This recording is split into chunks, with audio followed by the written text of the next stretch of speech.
நாங்கள் ஏன் ஏர்டெல்லை புறக்கணிக்க வேண்டும் என்பதற்கான ஆதாரங்களையும் அதற்கான அடிப்படைகளையும் தமிழகம் முழுவதும் சென்று விளக்கிக் கொண்டிருக்கின்றோம். நாங்கள் கொடுக்கக்கூடிய தகவலின் அடிப்படையில் பெருந்திரளான மக்கள் ஏர்டெல் சிம் கார்டுகளை உடைத்து எரித்துக் கொண்டிருக்கிறார்கள்.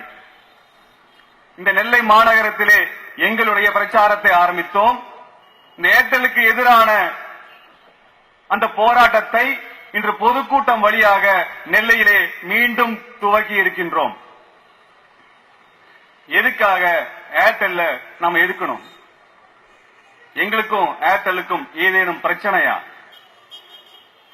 எதற்காக அந்த பெரிய நிறுவனத்தை நாம் தமிழகத்தில் இருந்து விரட்ட வேண்டும் என்று ஒவ்வொரு ஊராக சென்று நாங்கள் சொல்லிக் கொண்டிருக்கின்றோம்?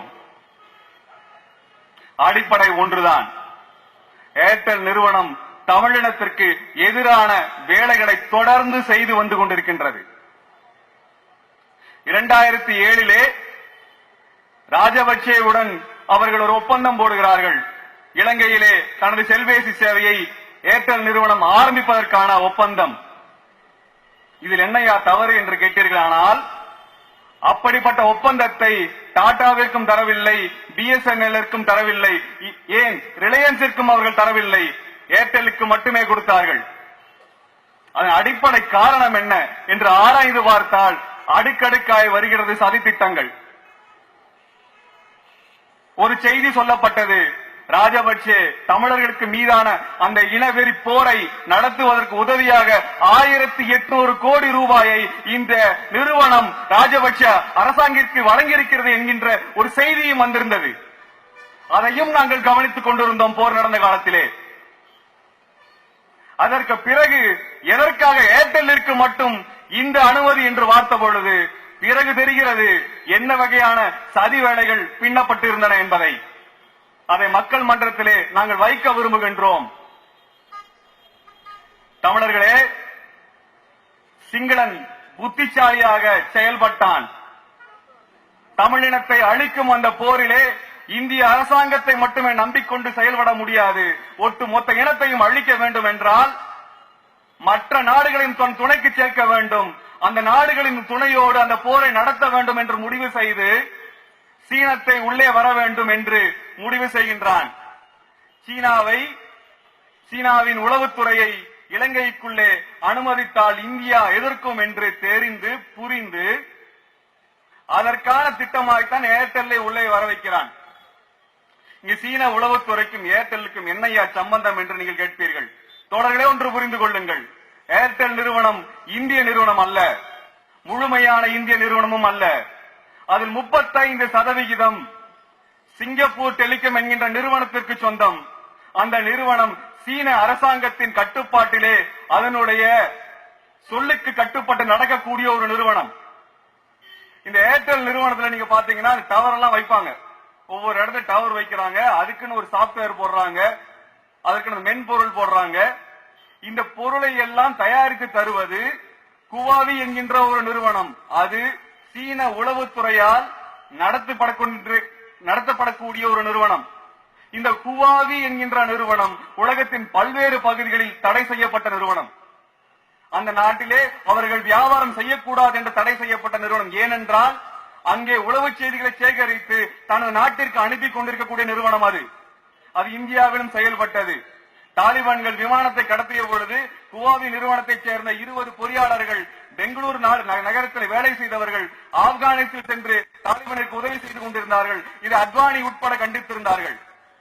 இது இந்தியாவிற்கும் தெரியும். சிங்களவன் சட்டையை பிடித்து உலுக்கிக் கொண்டிருக்கின்ற நேரத்திலே ராஜபக்சே ஒரு திட்டமிட்டான். அதற்காக இந்தி திரைப்பட நடிகைகள் எல்லாம் செல்வதற்கான ஒரு விழாவை இந்திய அரசாங்கத்தின் துணையுடன் அந்த விழா ஏற்பாடானது.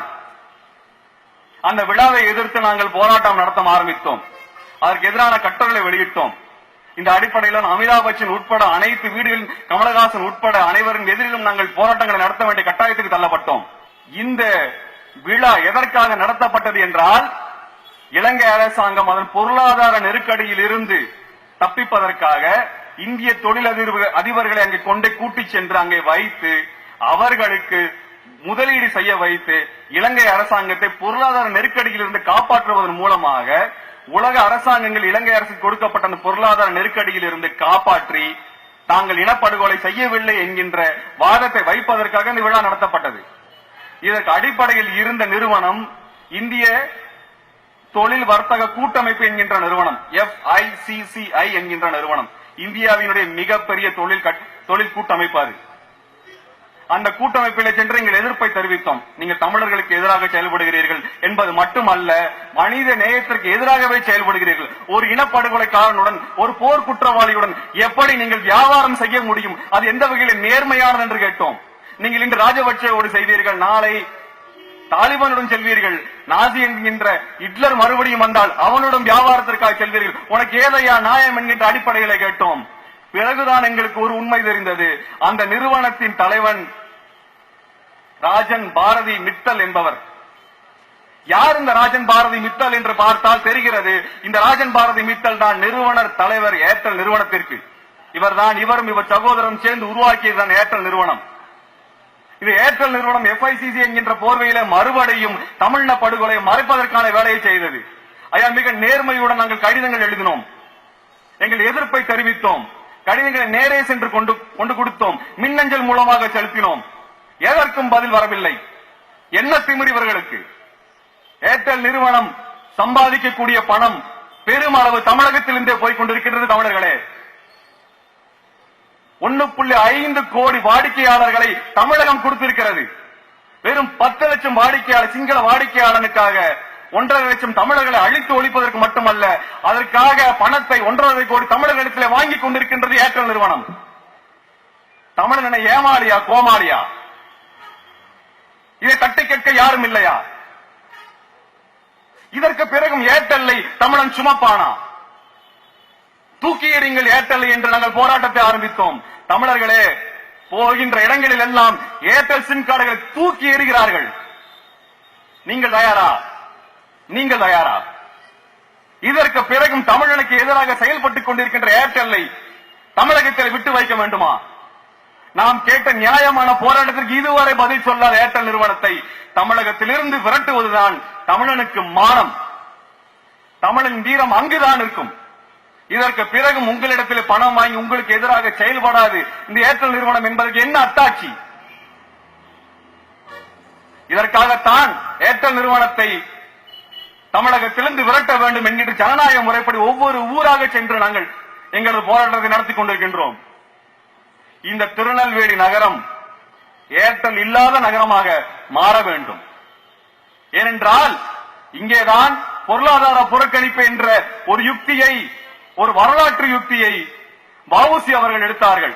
அந்த பெருமை மிகும் நிலம்தான் இந்த திருநெல்வேலி மாவட்டம், திருநெல்வேலி நகரம். அந்த திருநெல்வேலி நகரத்திலே மக்களாகிய உங்களிடத்திலே நாங்கள் கேட்கின்றோம், ஏர்டெல் இதற்கு பிறகும் நீங்கள் வைத்துக் கொள்வீர்களா? அந்த அவமான சின்னத்தை நீங்கள் ஏற்றுக்கொள்வீர்களா? தூக்கி எறியுங்கள் ஏர்டெல் என்று உங்கள் வீதி வீதியாக வந்து செல்ல நாங்கள் தயார். தூக்கி எறியுங்கள். ஏர்டெல் இல்லாத நிறுவனமாய், இல்லாத நகரமாய் திருநெல்வேலி நகரம் மாற வேண்டும்.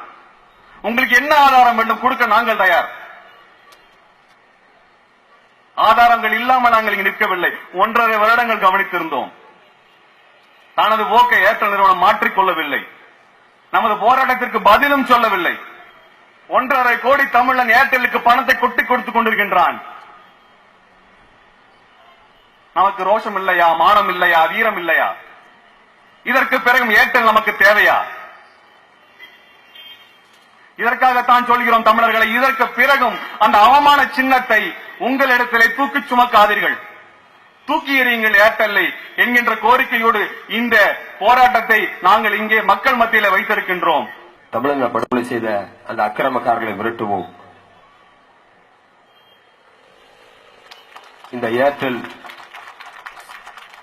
உடைப்பு போராட்டம் திருநெல்வேலியில் தொடங்கி தமிழகம் முழுக்க வெற்றிகரமாக சென்று கொண்டிருக்கிறது. இனப்படுகொலை செய்தவர்களை தண்டிப்பதற்கு ஒரு வழி.